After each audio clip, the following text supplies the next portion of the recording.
Going to be continuing our study of this first letter of Peter, and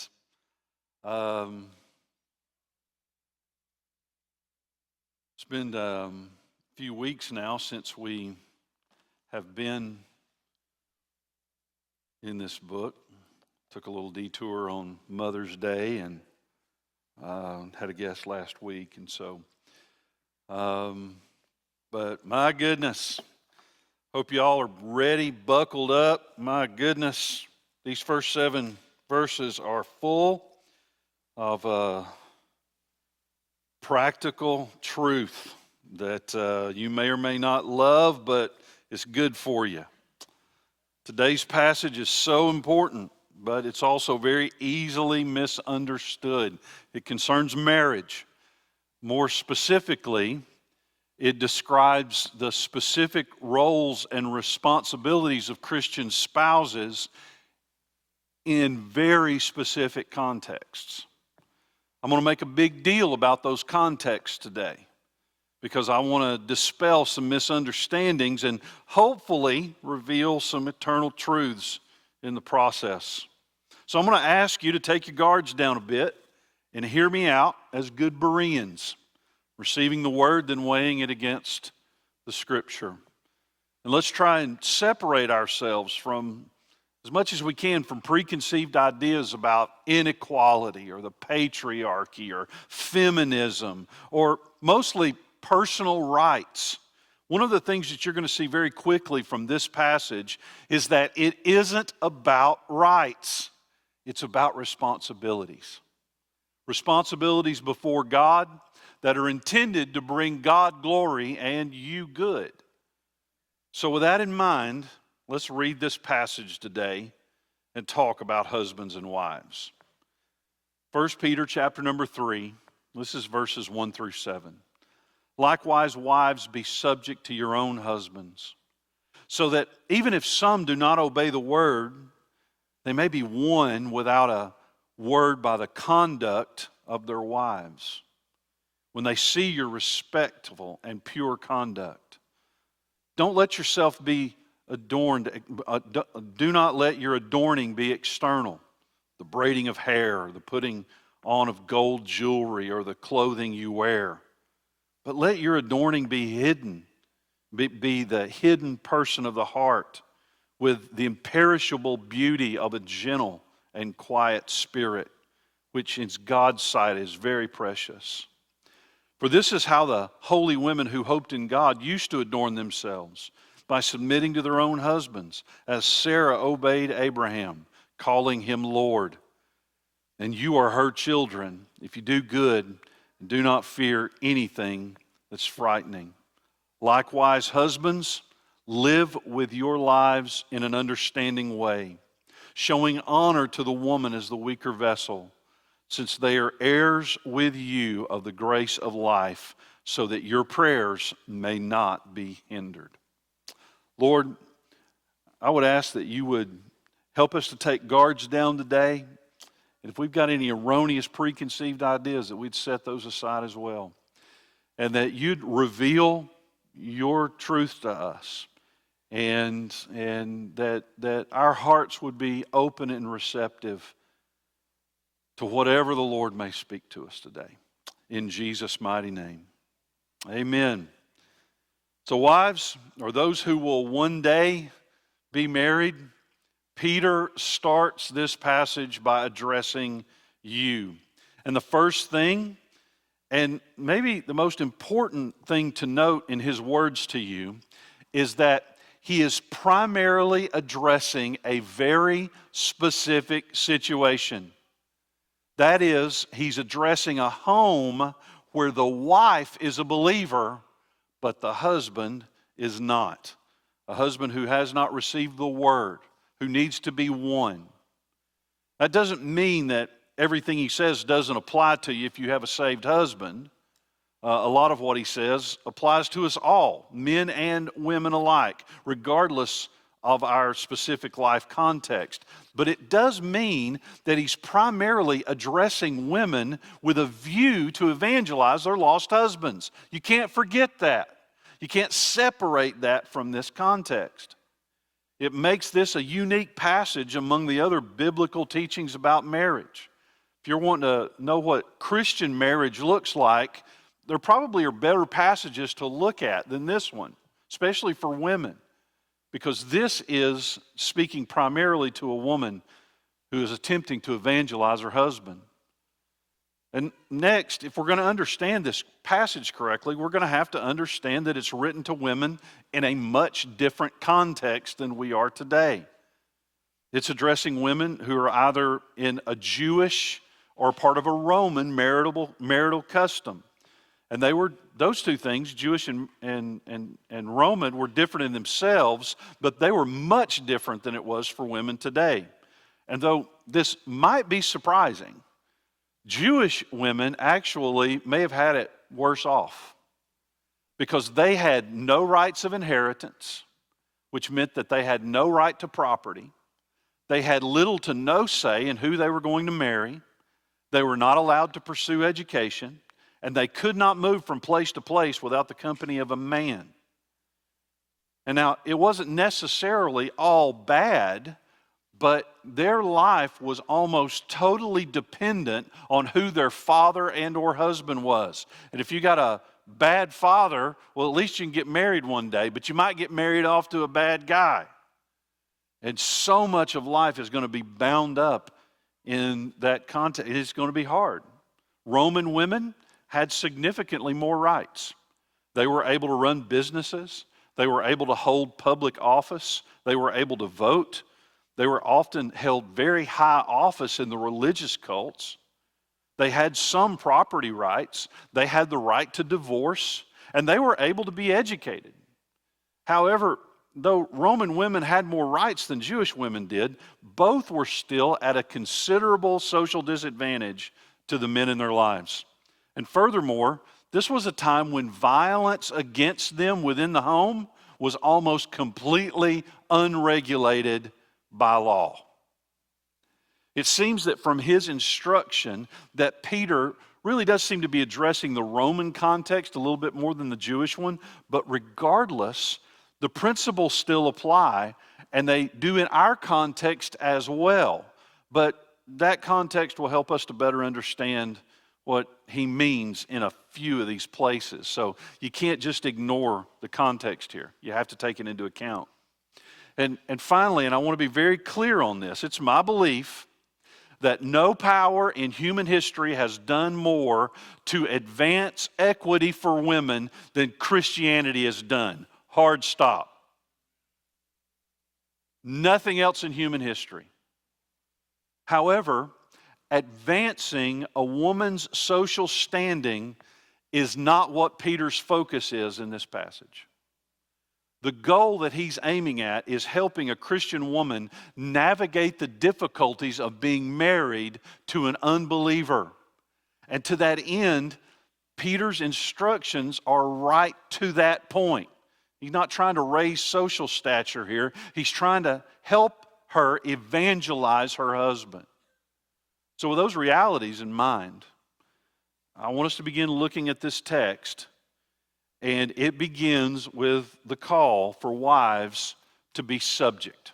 Now, that word translated subject is the same word that was previously used to describe what all of our relationship is supposed to be to the government and what the relationship of a slave to their master is supposed to be.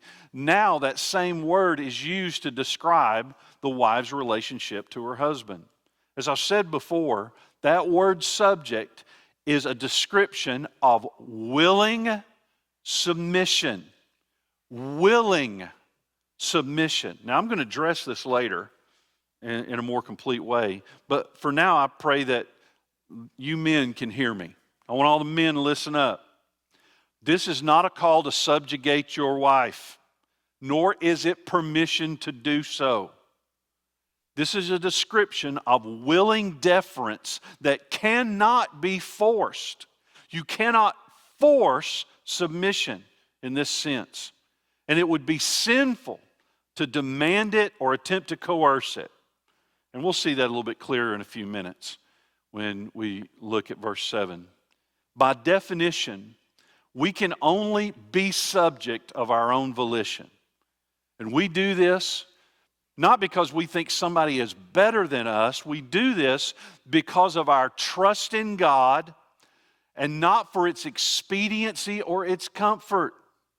And though I feel like I have already addressed this in previous sermons, I do want to say it again. The call to be subject is not in any way to be understood as implying various levels of importance or value, ability, or dignity. Women are not lesser to men. And submission is simply a role that we take on after we first submit to God and then submit to the way that He's ordered the world. Women are not lesser. They simply have a submissive role in the home to their husband, which shouldn't be that big a deal. And if there's anything in you ladies, it's just like, oh, that's horrible, I don't like that. It really shouldn't be that big a deal, and I'll explain that a little bit more. I know I say I'm going to get to a whole lot, but I am. It really shouldn't be that big a deal, so don't get too up in arms about it just yet. I just want you to recognize, ladies, men alike, that we are all called to be subject in many different and various ways to all kinds of different people. There is not a person in this room that is not called to be subject in various places. We are all subject to government, bosses, parents, elders, you name it. We are called to subject ourselves in these many different realms. And none of that reduces our value, none of it reduces our importance, and none of it reduces our dignity or our position before God. Hear me, Jesus Himself said that He and the Father were one. He was God. And yet, Paul says that Jesus humbled Himself and became obedient to die on the cross in Philippians 2:8. It is possible to be equal, yet submissive. And that's the call on all of us. The Bible does call wives to be submissive, but it does so only in the context of their own husband. To be clear, this is not a call for women to be subject to all men. Period. This is a household command. Women have no more calling to submit to any man other than their husband than we do to submit to the laws of the government of Canada. I don't live there. They don't have any laws that apply to me. Likewise, husbands, it is your wife. And so, guys, hear me. If you think that other women should listen to you just because you're a man, get over that. You got to get over it. The call is on a woman to her husband. We all submit to God as our first priority, which means there are times when submitting to others is going to be a righteous act. And in that sense, submission is nothing more than living under God's given order of authority. We're submitting to God first and then everybody else He tells us to. He's our one true ruler. We submit to every other area we're called on because we're His. And we want to submit first and foremost to Him. And our submission glorifies Him. Now that, of course, means that just like every other role Peter's already addressed, there may be times when submitting to God means rejecting the leadership of government, master, husband. But those really are instances that are meant to be the exceptions and not the rule. They shouldn't be entered too lightly. They shouldn't be looked for. So, even though we're all called to submit in different ways, Peter is telling us that submission in this particular setting is most important because it'll aid in the evangelism of a lost husband. This is actually one of the reasons that Peter gives for all of us to submit in every arena because of the witness that it's going to give to the outside world. Peter's urging the Christian behavior is one of the best vehicles that we have to boost the effectiveness of our evangelism. Because our lives are a form of proclamation that adds gravitas to our announcement. And can either confirm the gospel message that we proclaim, our lives can also deny the gospel message that we proclaim. So the life we live is so important. It's likely that the extra number of verses that are dedicated to wives in this passage is not because they need it more. It's more than likely because of the number of women that were likely facing this struggle in Peter's audience. And also because of the complexity of those relationships. Though few things will be as important as winning a spouse to the Lord, few things may be as difficult and discouraging when that event is deferred. Furthermore, in Peter's day, wives were expected to follow the religion of their husband. So if a wife was a believer and a husband was not, the difficulties associated with that would be significant. So Peter's giving instruction that aids to help a woman to evangelize her husband given this context. And let's be clear, glorifying God in the furtherance of the gospel should be among our highest priorities, not personal rights and not equity. And in light of that, Peter's going to describe some action-oriented behavior that'll help a woman win her lost husband. It may apply to all wives in some sense, but particularly he's talking about doing things that will promote evangelizing her husband. I want you to listen to him. Verse 2. He says, when they see your respectful and pure conduct. That is to say, when a lost husband sees you respect him, live respectful of him, and live a righteous life. Now, ladies, respect is one of those things that men long for. You may as well, but men almost wholesale long to be respected. Paul sums up all of the comments that he made to wives in Ephesians 5 by saying that wives should be careful to respect their husbands. It's one of the things that a man's heart longs for, to be respected where he can be, not to be nagged or degraded or belittled. That'll create disdain in the heart of almost any man, and it'll actually inspire him to ignore you. So I think it makes perfect sense for Paul to add this as one of the ways that a woman can win a lost husband, because his heart is already longing for respect. I think that's what verse 6 is all about when it describes Sarah calling Abraham Lord. Okay, you got to unpack this just a minute with me or you won't understand this fully, all right? Don't read too much into this. It's basically a show of respect. That's not a whole lot different than me calling one of my elders sir. There's only one record in the scripture of Sarah referring to Abraham as Lord. It's in Genesis 18:12. And in that passage, she wasn't even talking to Abraham. She was talking to herself. And she was laughing at the idea of having a child with Abraham because he was so old.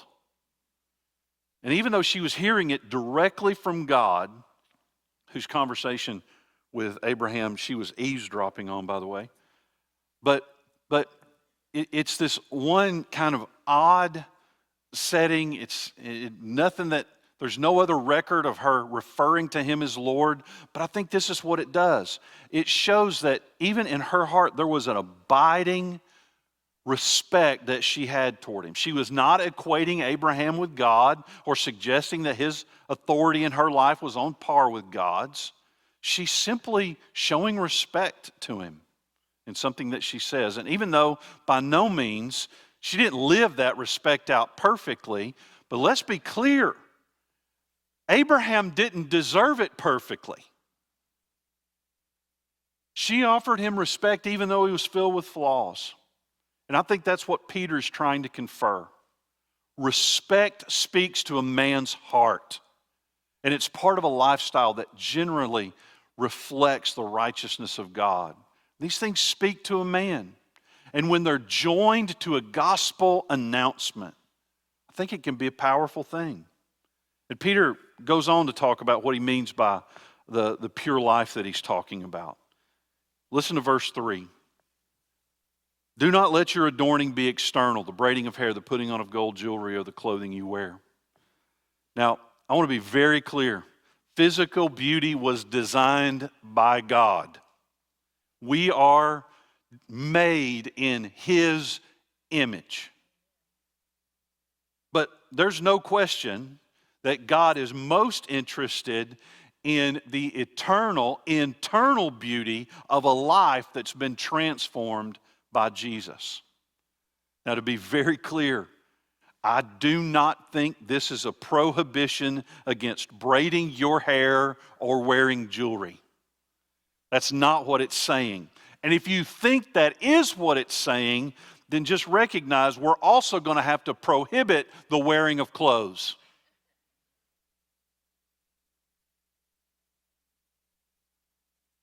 This is a very cultural statement.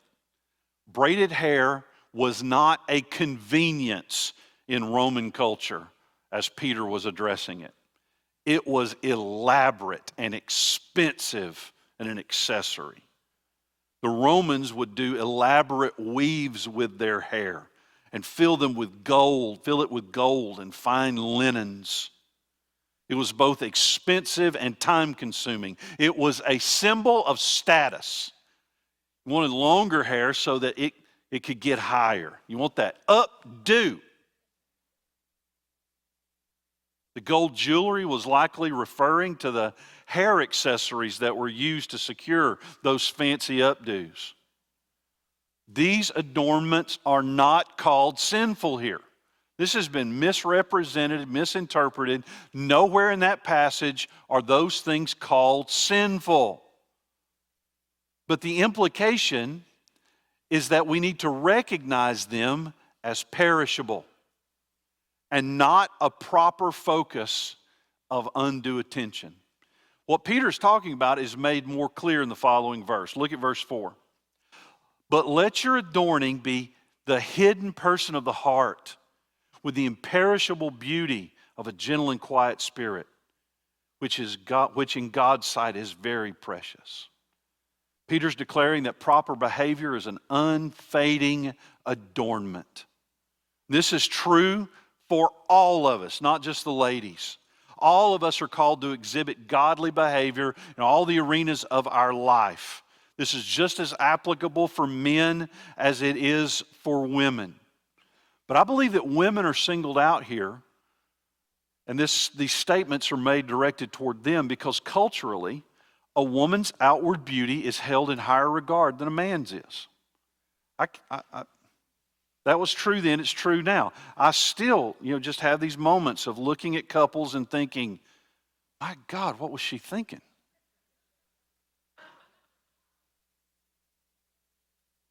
Because culturally speaking, it was a man's beauty or a woman's beauty that was most looked after, it was most sought after. It's what the concern was more than anything else. And men, ladies thankfully are attracted to us for some different reasons. Not that, they don't want us to be so ugly we'd have to slip up on the dipper to get a drink, but they generally love us. Men fall in love with their eyes a little bit more. And so there's always been this focus on how a woman looks. And so that's why I believe that women are singled out here. But what Peter is saying is a life that's lived in obvious submission to God and aim to glorify Him is an imperishable beauty. It's one that won't fade. It's one that's eternal. And the point I think he's really trying to get at is that a lost husband who sees that kind of beauty will be won more easily for the kingdom than one who's just captivated by his eyes. We're called to care more about our hearts than we do about the way we look. Now, that doesn't mean ignoring how we look, to be clear. I think some suggest that in some of the rules that they make. But it does mean that the adornment of your heart is the only truly imperishable beauty that any of us have access to. And all the outward stuff can actually just be camouflage, false advertising. And at its best, it can be a distraction from the true nature of your real beauty. I want you to think about this. Do you spend more time working on the outside or the inside? Ladies, this isn't just directed at you. This is directed at all of us. Do we spend more time working on the outside or the inside? As I've said, this isn't a prohibition against fixing your hair or accessorizing and wearing nice clothes. It's a prohibition against letting those things become your focus. And against letting those things be the adornments that you really depend on to try and reveal who you are. Genuine beauty is inner beauty. It's reflected outwardly in attitudes and actions and demeanor. And hear me, it doesn't matter how much makeup you put on. Ugly runs to the bone when it comes to your demeanor. An ugly demeanor is to the bone.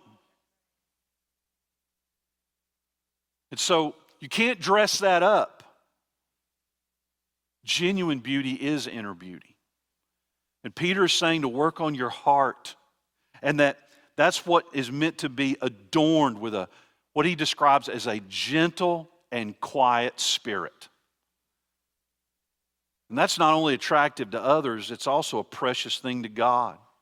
God values a gentle and quiet spirit. He loves it. So let me dispel maybe a couple of myths about what it means to be gentle and quiet. First off, it isn't a description of being mousy or being a doormat or being subservient. Okay, think about it for a second, but I want you to guess. Who do you think the word gentle is used to describe most in the New Testament? It's only used 4 times. Once here and in 3 other places to describe Jesus. It's one of the few words that Jesus uses to describe himself when he describes himself as gentle and lowly in Matthew 11:29. Gentle is someone who doesn't cry out for their rights but trusts God. It means not being overbearing or pushy or rude or demanding rights. Being gentle is the attitude of being pleasant and being kind. It's something that will speak to almost everyone, but I think it's something that is especially valuable when we're trying to share the gospel. And for that matter, quiet really isn't about what you say. This word here often gets confused with what Paul was saying about women and how they should be silent in 1 Corinthians 14:34. Women should be silent. Well, let me just say, that passage in 1 Corinthians 14 is totally different. I think it's a totally different word, a totally different context, addressing a totally different thing. I think what it's actually doing there is addressing a cultural issue where Paul is preventing women from speaking out against another woman's husband when prophecies are being judged in a public fashion. It's totally different in every way imaginable. But I think that thought gets superimposed on what it means to be quiet. Quiet is not about not talking or talking softly. Quiet is more about being calm and being controlled. It has the sense of tranquility associated with it. And that's good wisdom for all of us. This really isn't about talking hardly at all. It's about tranquility. It's a kind of demeanor that calms rather than excites a situation. Ultimately, what I think you should see when you read the words gentle and quiet is this. And I read this last week. I changed it a little bit for my purposes. This is a good statement. Gentle and quiet is a description of a person that bears up under the disturbances of another, but does not create them themselves. They bear up under the disturbances of another, but they do not create them themselves. That's gentle and quiet. And hear me, that's good advice for every last one of us, but it's given here to help a woman who's trying to reach her husband that doesn't know Christ. Respectful and pure, adorned with inner beauty, bringing tranquility to her world. Friends, that is a transformed life. That is a life that's empowered by the Spirit of God for purpose. A life that would recommend a man to the gospel. It's a life that would make a husband want what that wife has, and that's the goal. It is good advice for all of us, but it's especially good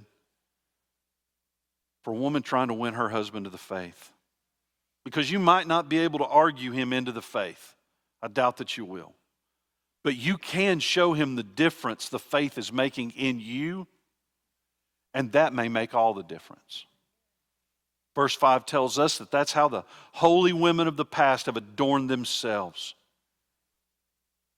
They submitted to their husband with this end in mind so that they could show they're putting their hope in God and they're not living scared of what happens to them in this world, but they're trusting that God will care for them.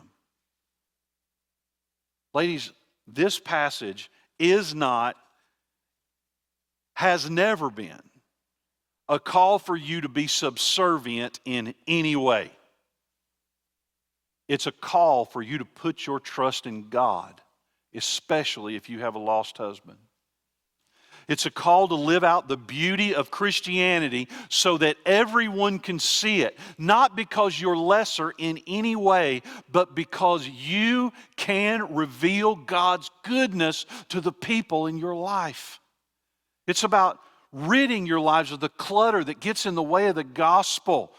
And in my experience, ladies, I think you do better at this than the men folk do. I've been a good place for the men to say amen, but you missed it already. You missed it. So, as you look at this, recognize all that Peter is saying, why he's saying it, but let's kind of jettison some of the maybe preconceived ideas we had. And ladies, Peter spent so much space in the scripture to give you hope that you can make a real difference in your family. That's true whether you got a lost husband or whether you got a husband that needs to grow in grace and knowledge.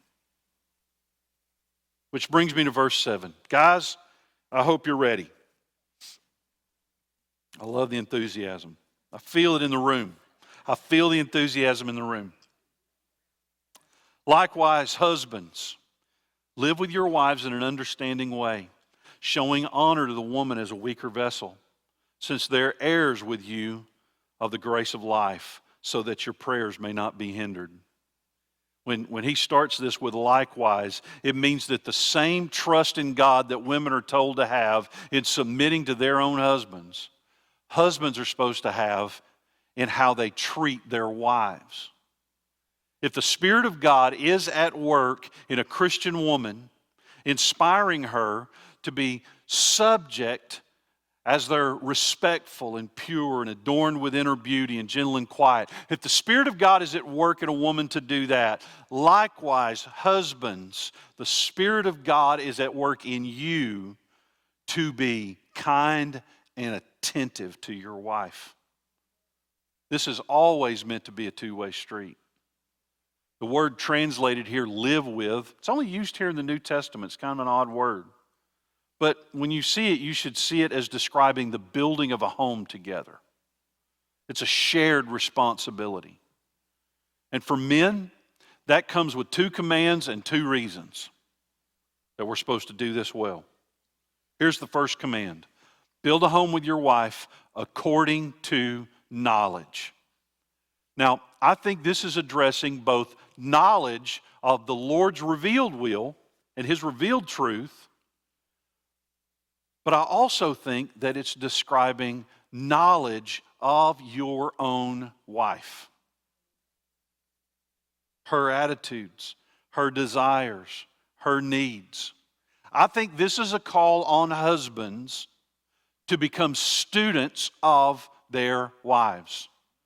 Learning her, being curious about her, asking questions. Hear me, listening to the answers. And let's be honest, guys, they're complicated. We're like a light switch. Maybe a light switch with a dimmer. They're like the dashboard of a 747. If you're going to learn her, it is going to require your effort. You won't be able to coast your way through this one. It's a matter of finding out her needs and desires and seeking the Lord to confirm her highest good and her highest purpose. It's living out the Word so that you're the best man that you can be for her. You build a home by seeing your wife as someone worthy of learning everything there is to know about. Somebody that's worth the effort. A daughter of the King that's meant to be treasured. Do you know her favorite flower? Do you know her favorite compliment? Do you know how to make her feel loved? You know which one of those love languages she is? Does she like gifts, act of service, physical affection, affirming words? I mean, what is her flavor? How much time do you spend just listening, engaging in the conversation? Do you talk about the things that concern her? And I'm going to tell you, it gets on me, it grates on me when I hear a man say, I just can't do that. Hogwash. That is not the truth before God. You can do it. It's a cop-out to say it's too hard, that you're not able. Well, in some sense, let me affirm you, nobody's really able. But you've got the Spirit of God active in your life right now, giving you power and inspiration to do this very thing.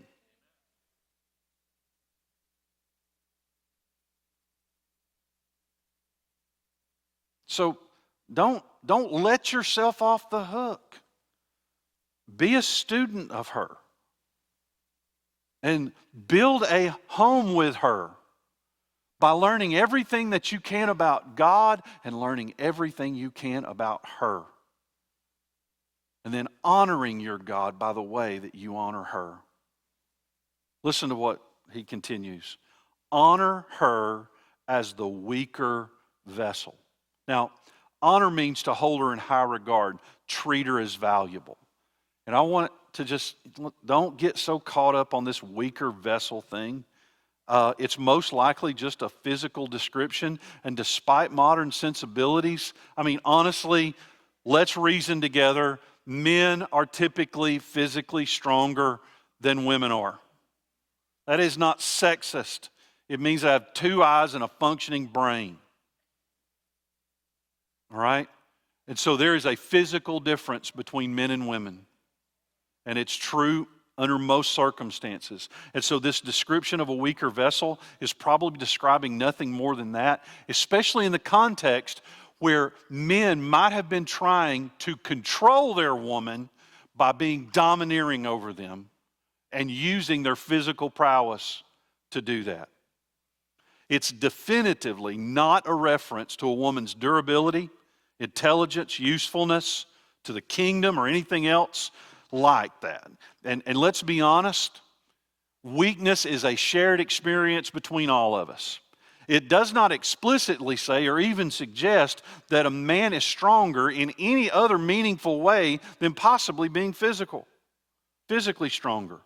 Weakness is a universal trait, and Paul asserted that, recognizing that for him, it was a pathway to power, because when he was weak, then he was strong.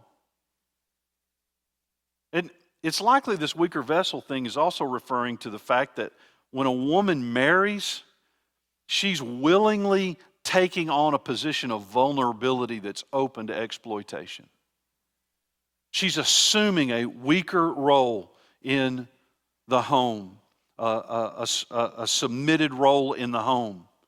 Now, she's not weaker in any meaningful spiritual, emotional, or intellectual way, but she's assuming that role in this house.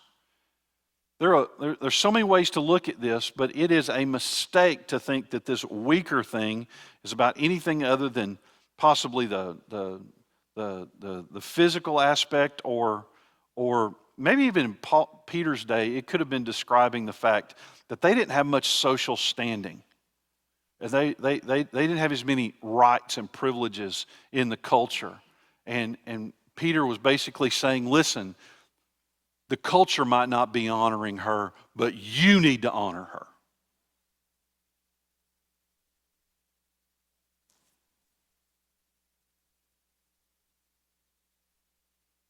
Men, we should be honored by the act of submission. It should inspire gratitude and understanding in us, especially considering the fact that at times submitting to us has likely taken all the power that the Spirit of God can afford a human being. So let's not get too caught up in that whole weaker thing, but instead get caught up on the call that precedes it, and that is to treat her with honor, as precious, esteem her with value, recognize that she is a co-heir with the Lord and worthy of honor, all that you can afford. And for these two commands, Peter gives two reasons. First, he says, we do this because she's an heir to grace just like us. Someone who bears the image of God along with us. Someone who is treasured by God, chosen by His grace, and affectionately loved by Him. And he also goes on to say that there's this reality that neglecting your wife will inevitably be a mirror of your relationship with God. And neglecting your wife will be neglecting God in the process. Because neglecting your life will affect your spiritual life. He says it'll hinder your prayers. Caring for her is so important that neglecting it will impede your walk with the Lord, hindering it, making it less than it should be. When we don't do this, we're messing up more than just our relationship with our wives. We're messing up our relationship with our God by not showing the kindness and attentive nature that we should. And God will do what's necessary to wake us up, to discipline us as we've needed, even distancing Himself from our prayers so that we'll recognize the importance of this. Here's the deal, guys. The goal that we should have as husbands is to make following our lead in the home a joy, a secure endeavor, and a real reversal of the fall. Let's not forget, back in the garden, fall happens, and I know Eve took the fruit, she gave it to Adam, she tempted him, but as soon as the fall happened, the first thing Adam did was throw his wife under the bus. He said, God, this happened because of that woman that you gave me. Passing the buck has been around for a long, long, long time. When Christ changes us, the effect of that is meant to be an ongoing, somewhat progressive reversal of the effects of the fall that lead all the way up to when God is going to redeem all things and take us back to that time. But we're supposed to be growing in that now. And if you have ever had the joy of following somebody or being led by somebody that you knew loved you, knew had your best interest at heart, knew they were doing everything they could to get it right, not for their own benefit, but for yours. If you've ever had the joy of doing that, you'll know it's really an awesome place to be. Guys, it's the call on husbands to try and afford that to your wives. And let's be very clear, any man who attempts to dominate his wife, either physically or mentally or emotionally, if you try and dominate them, What you're doing by attempting to dominate them is acknowledging that you have failed as the leader of your home. And leading them as God directs you to. You failed at that, and now you're falling back on fleshly, sinful ways to try and get this woman to behave like you think she ought to behave. Yeah, that ain't going to work out very well for you, by the way. Most of the time, if she's kicking and screaming, she's not being led. If she's unhappy, unfulfilled, unsatisfied, she's probably not being honored and led according to knowledge. If she's being timid, scared, or intimidated, I think it means that the husband's probably exercising some dominion, which we're called to do over the earth, but not over our spouse. Guys, if your focus is ever more on her lack of submission than it is on your mandate to be kind and understanding, your priorities are mixed up. It's evidence that you don't understand your role. And what Peter is calling husbands to here is to be considerate, thinking about the woman's needs and working to fulfill them. And this is a good design. Hear me. Marriage is difficult, it's hard, and I get that. However, it's also something that God gave us that's meant to make every aspect of life better. It's supposed to make the best of times better. It's supposed to make the worst of times more tolerable. But good marriages don't just happen. They require a great deal of effort. They require a great deal of submission to the Word of God and the will of God. And they require, it's a marathon and not a sprint. But the thing that I would communicate, I always try and tell this to when I'm doing premarital counseling, but I don't think, I don't know how valuable that is. I don't know how much attention they're paying to me.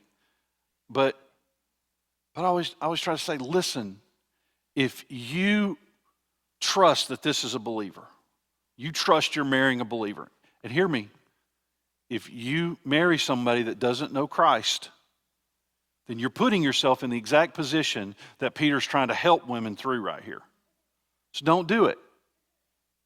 But if you're marrying somebody that you're sure has a committed and growing relationship with the Lord, if you're marrying somebody that you believe is getting into this relationship, not just for what they can get out of it, but because they see it as God's plan for their life, God's will for their life, and a means that God is going to use to make their life fuller and for you guys as a couple to impact the world for the glory of God that much more. If they view it that way, then hear me. You'll have somebody that is living their life day in and day out focused on making sure that they're meeting your needs as much as they can before God. And you say, but what about my needs? You don't have to worry about your own needs if you're in that kind of a relationship, because you've got somebody else who's waking up in the morning and thinking, what do they need today? How am I gonna serve them, minister to them? You'll never get that by demanding your rights. It'll never come. The only way that I think it ever comes is if you're not experiencing that kind of relationship. Is you have got to stop being focused on everything that's wrong with them. Let me just say, I'm not talking about abuse or extreme situations, okay? But in the normal day-to-day, got to stop focusing on all the things that are wrong with them. Hear me. The things that are wrong with them are the things that prevented them from finding a better spouse. So thank God for them. But don't think about the things that are wrong with them. Instead, ask the question, how do I do better? And the hope before God is this, trusting that even if they never reciprocate back, that God's going to honor that and He's going to meet your needs. But if they are a believer, the Spirit of God is going to work on them too, and it's going to inspire them by your life to give you back the thing that you need.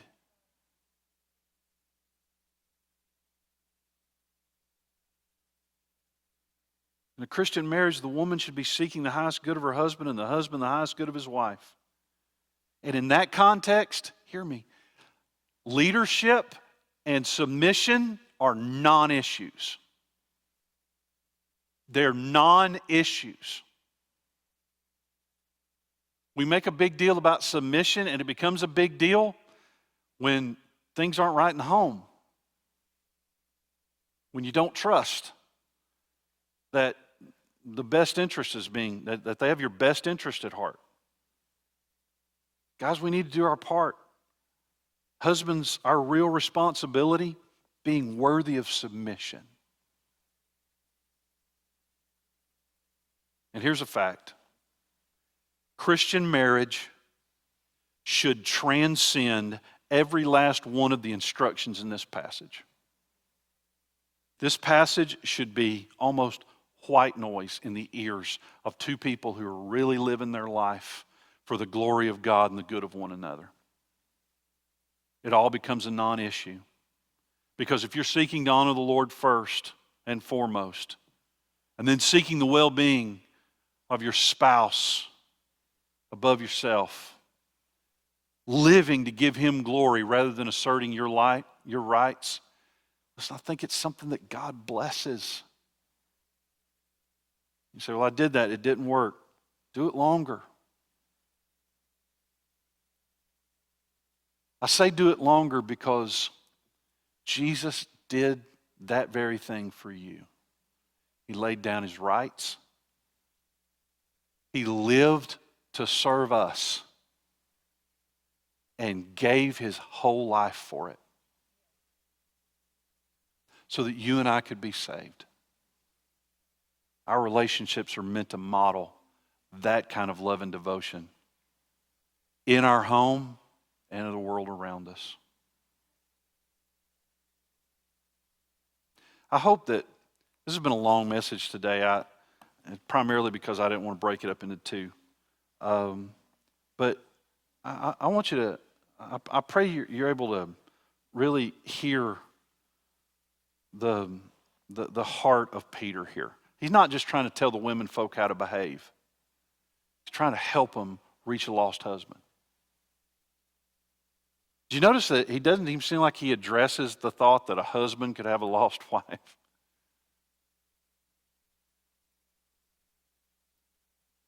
I think it speaks to the fact that there were so many women who were in the faith and their husbands weren't in those days. But I pray that there's a motivation in you. If you're not married, I can't begin to emphasize what a big deal it is to choose well. Because if you pick a real stinker, you're called to do all these things. It's submission to the Lord. And ladies, you won't change him. Only God can. And men, you'll never get her under control. Only God will. And trusting him and doing the things that he directs us to do really is the way for you guys to enjoy the relationship to its fullest. And I pray that you're able to hear.